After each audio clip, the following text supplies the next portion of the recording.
আজকে শনিবারের মেনু পেঁপে আলু দিয়ে একটা তরকারি,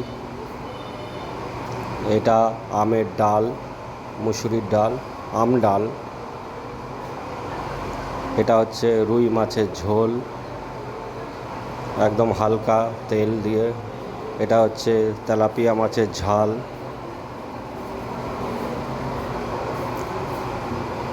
এটা হচ্ছে ডিমের ঝোল হালকা তেল দিয়েই করা, এটা কাঁচা মাছ ভাজা হচ্ছে আজকে শনিবার।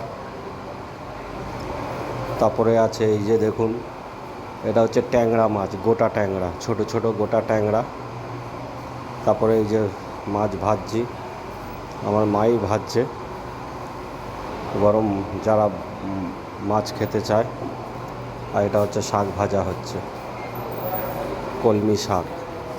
আজকে শনিবারের মেনু বৌমা শাশুড়ি ভাতের হোটেলে, চলে আসুন।